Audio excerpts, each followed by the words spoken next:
Olá, boa noite. A Rede Minas começa a transmitir as teleaulas na próxima segunda, dia 15. Enquanto isso, a Advocacia Geral do Estado discute com o Tribunal de Justiça sobre a possibilidade da retomada das atividades presenciais por meio do modelo híbrido de ensino. Na edição de hoje, nós vamos entender o que de fato é esse modelo híbrido de ensino.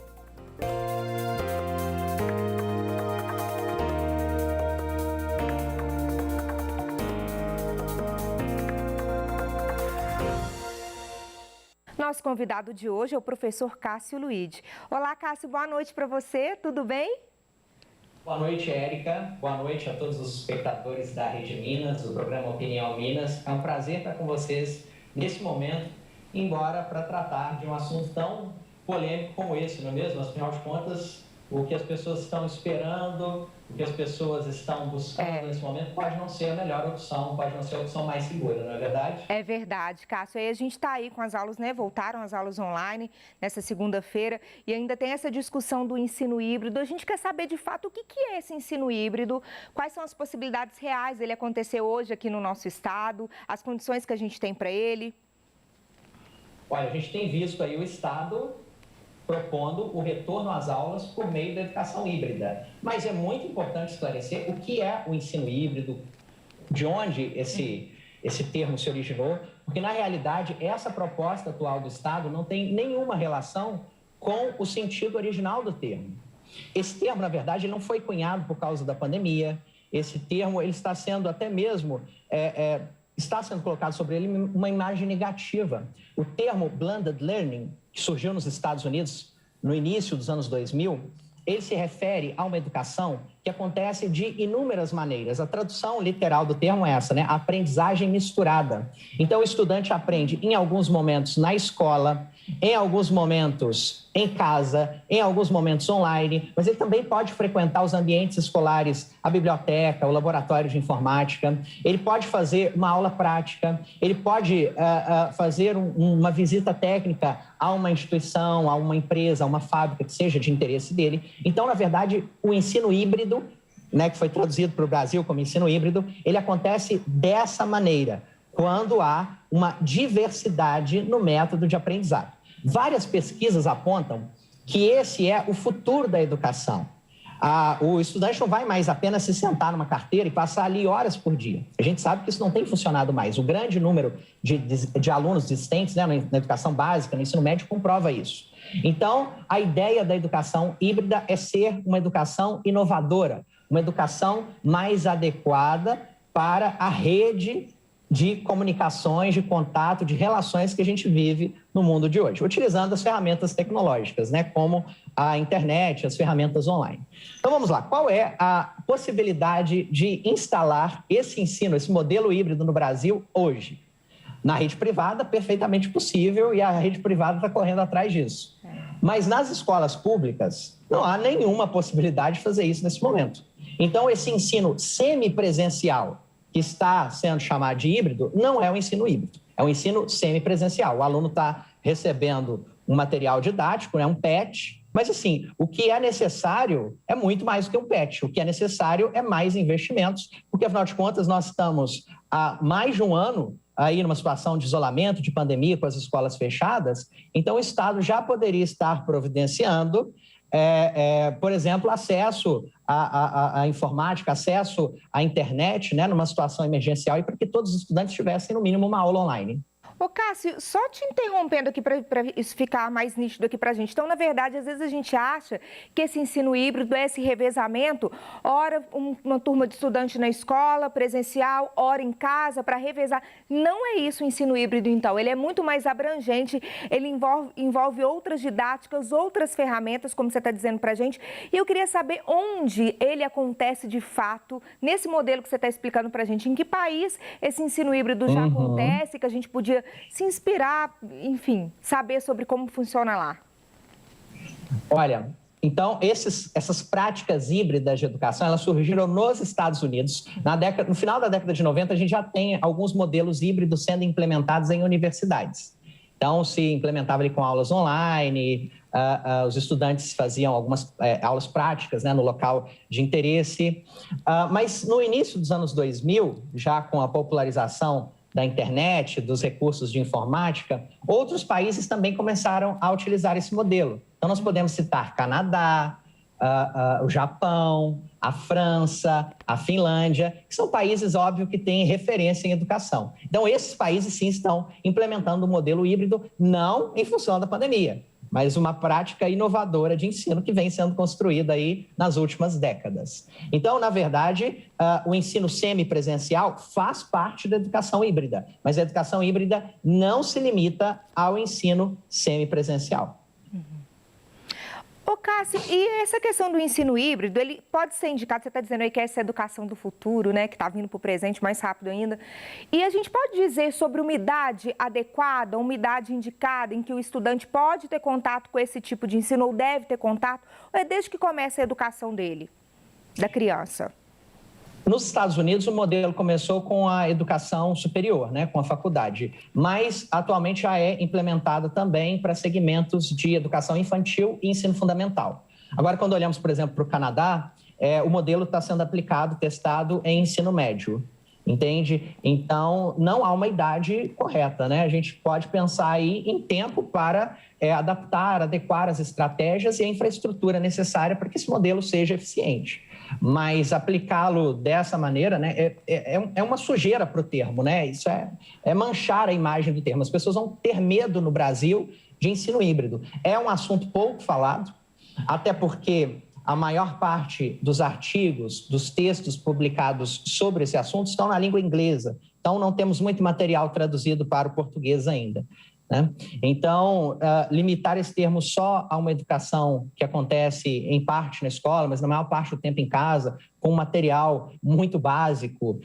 Eu sou professor de história, dei uma olhada no PET de história, assim, lamentável, né? Eu não estou, mais uma vez, aí afirmando isso, né? Questionando a idoneidade dos profissionais que fizeram esse material. Eu parabenizo os profissionais que fizeram, parabenizo os professores que têm ido até a Rede Minas para transmitir aulas, e elas não estão sendo transmitidas só na região metropolitana, né? Tem pessoas que estão recebendo esse material até mesmo em outros estados, mas a infraestrutura ainda não está atingindo todas as pessoas. Então, dentro de um ano, né, mais medidas já poderiam ter sido tomadas. Um programa de tornar a internet acessível para todos, isso é uma coisa básica. Isso poderia ter sido implementado já durante esse ano para que todo mundo tivesse aula online, né?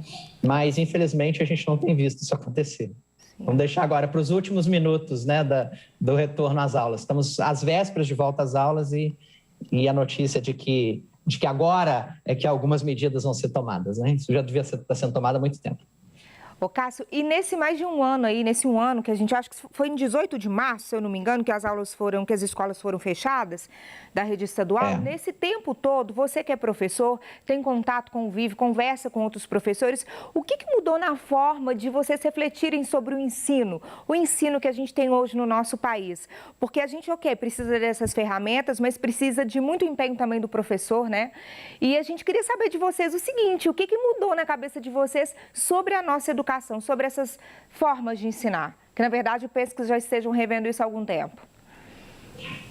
Pois é, muitos professores já discutiam isso há muitos anos, né, de que a educação apenas presencial, apenas aquele modelo ali do aluno sentar-se na sala de aula e assistir aulas, isso já não era mais tão eficiente. Mas a maioria dos professores, principalmente aqueles que já estão em carreira há muitos anos, não queriam se desprender desse modelo. É o que eles aprenderam a fazer, é o que eles têm estrutura para fazer, principalmente na rede pública, né? Então, foi perfeitamente possível enxergar que os alunos conseguem aprender alguma coisa fora da sala de aula, né? Não aprenderam nada aqueles alunos que não pegaram material didático, né? Que não tiveram autonomia para estudar. Mas é possível, sim, ensinar alguma coisa, ainda que não tudo, fora da sala de aula. Mas, sem dúvida, o que foi mais nítido é o quanto que os alunos são dependentes dos professores, o quanto que os professores deveriam ser mais valorizados. Afinal de contas, até mesmo para aquele aluno de rede privada, que tem aula online em casa, né? O aluno está desesperado, pedindo ajuda dos pais, e os pais não sabem como ajudar, e meu Deus do céu, cadê o professor, né? Inclusive, o desespero, o desejo de que as aulas voltem presencialmente passa muito por isso também, né? Os pais não sabem como lidar com a falta de conhecimento dos filhos. Então, assim, a gente só enxerga mais uma vez o quanto que os professores, o quanto que a escola deveriam estar ali no centro dos investimentos, deveriam estar com muito prestígio entre a sociedade, né, pelo valor que essa profissão tem para profissionais de todas as áreas. Ninguém se forma em alguma profissão sem passar por um professor. É verdade, que isso fique como reflexão para os alunos também, para as famílias, para todos nós, né, Cássio? E você consegue perceber uma mudança de comportamento do aluno? Você me disse aí agora que a pandemia deixou muito claro a dependência desse aluno com vocês. Mas essa questão não desenvolveu também neles, essa pandemia, uma certa autonomia? Você não percebe isso?